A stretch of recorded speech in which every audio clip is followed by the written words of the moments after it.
Open Stax Psychology, Chapter 8, Memory, Introduction.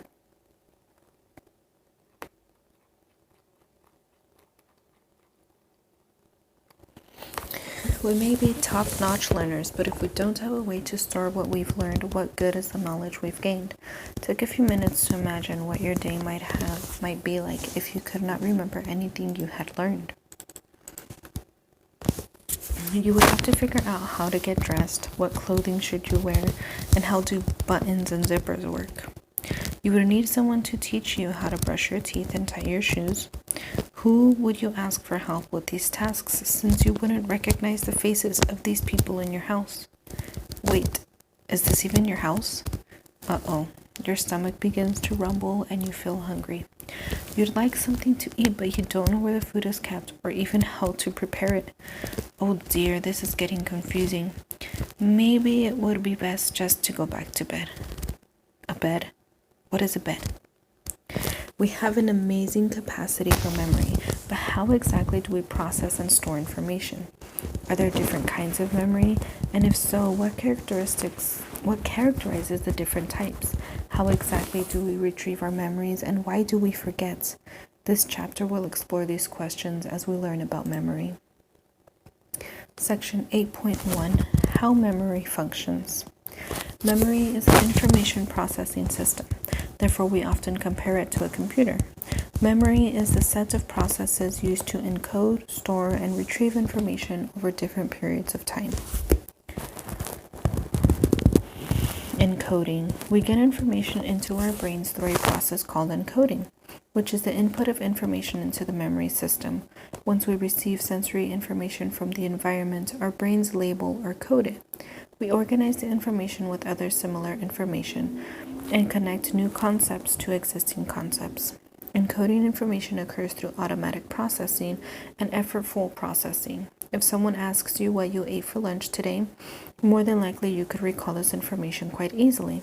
This is known as automatic processing, or the encoding of details like time, space, frequency, and the meaning of words. Automatic processing is usually done without any conscious awareness. Recalling the last time you studied for a test is another example of automatic processing. But what about the actual test material you studied? It probably required a lot of work and attention on your part in order to encode that information. This is known as effortful processing. What are the most effective ways to ensure that important memories are well encoded? Even a simple sentence is easier to recall when it is meaningful. Read the following sentences, then look away and count backwards from 30 by threes to 0, and then try to write down the sentences. No peeking back at this page. Here are the sentences. The notes were sour because the seams split. The voyage wasn't delayed because the bottle shattered. The haystack was important because the cloth ripped. How well did you do? By themselves, the statements that you wrote down were most likely confusing and difficult for you to recall. But try writing them again using the following prompts: bagpipe, ship christening, and parachutes. Next, count backwards from 40 by 4s. Then check yourself to see how well you recall the sentences this time. You can see that the sentences are now much more memorable because each of the sentences were placed in context. Material is far better encoded when you make it meaningful. These are 3 types of encoding. The encoding of words and their meaning is known as semantic encoding. It was first demonstrated by William Bousfield in an experiment in which he asked people to memorize words. The 60 words were actually divided into 4 categories of meaning, although the participants did not know this because the words were randomly presented. When they were asked to remember the words, they tended to recall them in categories, showing that they paid attention to the meanings of the words as they learned them. Visual encoding is the encoding of images, and acoustic encoding is the encoding of sounds, words in particular. To see how visual encoding works, read over the list of words. car, level, dog, truth, book, value. If you were asked later to recall the words from this list, which ones do you think you'd most likely remember?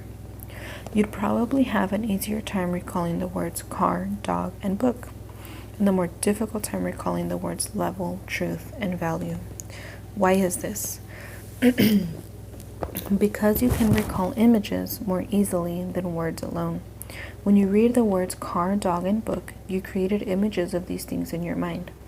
These are concrete, high imagery words. On the other hand, abstract words like level, truth, and value are low imagery words. High imagery words are encoded both visually and semantically, thus building a stronger memory. Now let's turn our attention to acoustic encoding. You are driving in your car and a song comes on the radio that you haven't heard in at least 10 years. But you sing along, recalling every word. In the U.S., children often learn the alphabet through song, and they learn the number of the days in each month through rhyme. 30 days, half September, April, June, and November. All the rest have 31, say February with 28 days clear and 29 each leap year.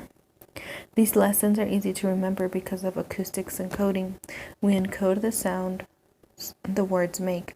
This is one of the reasons why much of what we teach young children is done through song, rhyme, and rhythm. Which of the three types of encoding do you think would give you the best memory of verbal information? Some years ago, psychologists Fergus Crick and Endel Tulving conducted a series of experiments to find out. Participants were given words along with questions about them. These questions required the participants to process the words at one of three levels.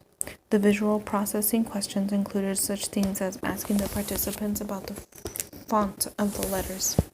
The acoustic processing questions asked the participants about the sound or rhyming of the words, and the semantic processing question asked the participants about the meaning of the words.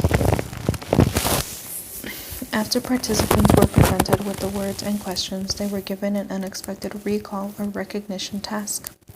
Words that had been encoded semantically were better remembered than those encoded visually or acoustically. Semantic encoding involves a deeper level of processing than the shallower visual or acoustic encoding. Craig and Tulving concluded that we process verbal information best through semantic encoding, especially if we apply what is called the self-reference effect. The self-reference effect is the tendency of an individual to have better memory for information that relates to oneself in comparison to material that has less personal relevance. Could semantic encoding be beneficial to you as you attempt to memorize the concepts in this chapter?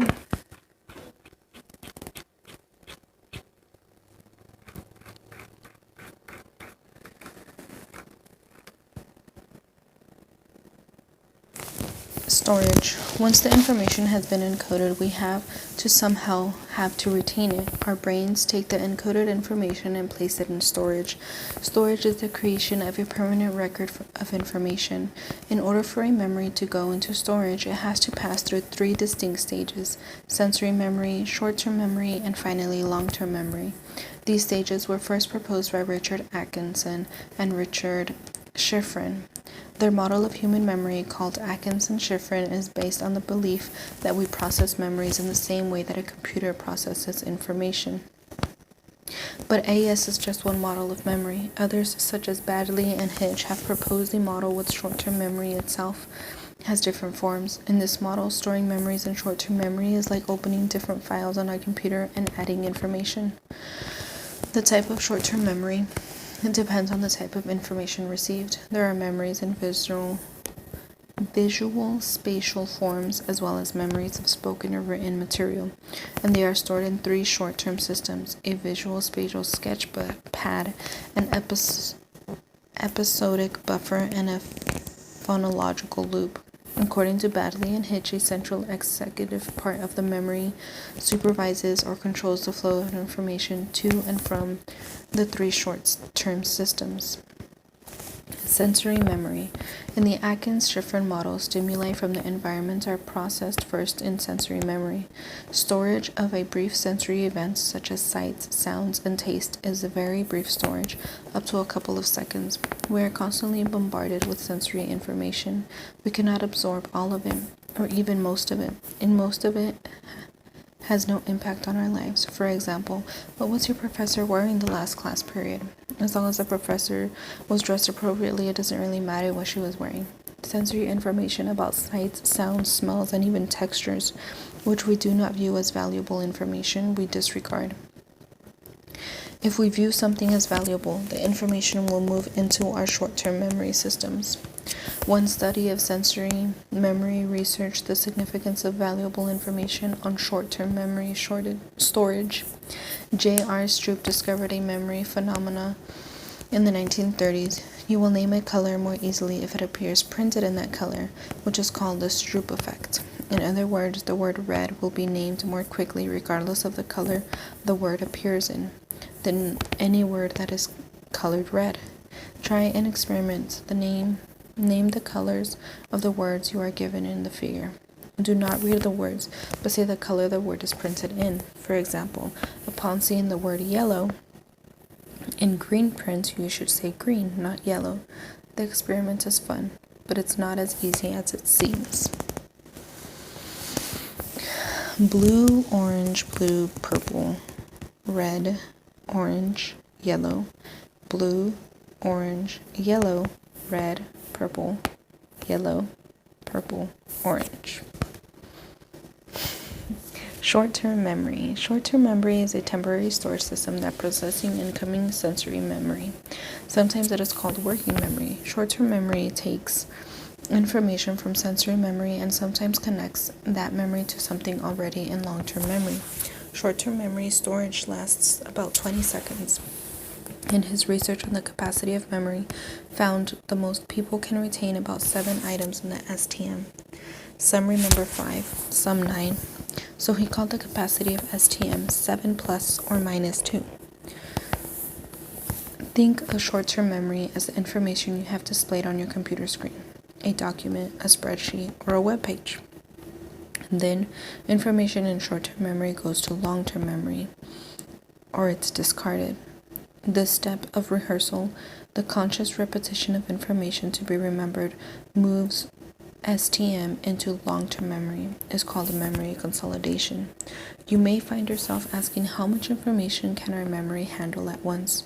To explore the capacity and duration of your short-term memory, have a partner read the strings of random numbers out loud to you, beginning each string by saying ready and ending each by saying recall, at which point you should try to write down the string of numbers from memory.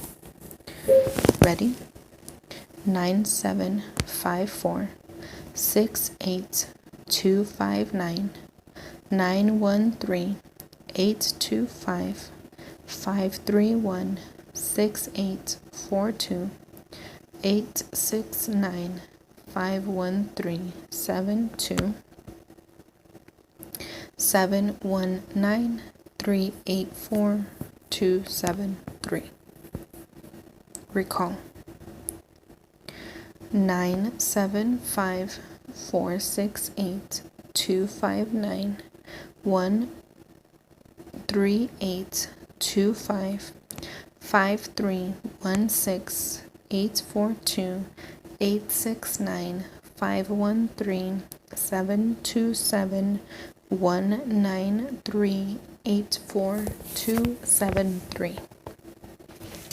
Note the longest string at which you got the series correct. For most people, this will be close to 7. Miller's famous 7 plus or minus 2. Recall is somewhat better for random numbers than for random letters, and also often slightly better for information we hear, rather than see. Long-term memory. Long-term memory is the continuous storage of information. Unlike short-term memory, the storage capacity of LTM has no limits. It encompasses all the things you can remember that happened more than just a few minutes ago to all the things that you can remember that happened days, weeks, and years ago. In keeping with the computer analogy, the information in your long-term memory would be like the information you saved on your hard drive. It isn't there on your desktop, but you can pull up this information when you want it, at least most of the time. Not all long-term memories are strong memories. Some memories can only be recalled through prompts. For example, you might easily recall a fact, what is the capital of the US, or procedure, how do you ride a bike? But you might struggle to recall the name of the restaurant you had dinner when you were on vacation in France last summer.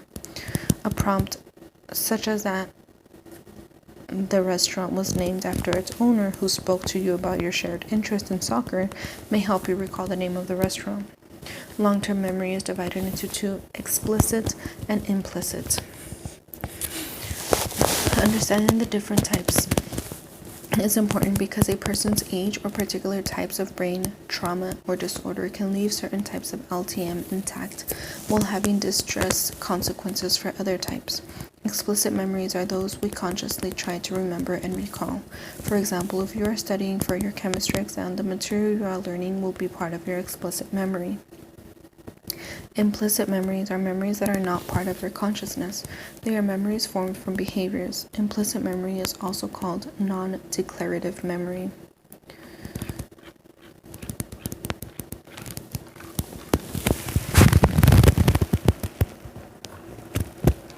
Procedural memory is a type of implicit memory. It stores information about how to do things.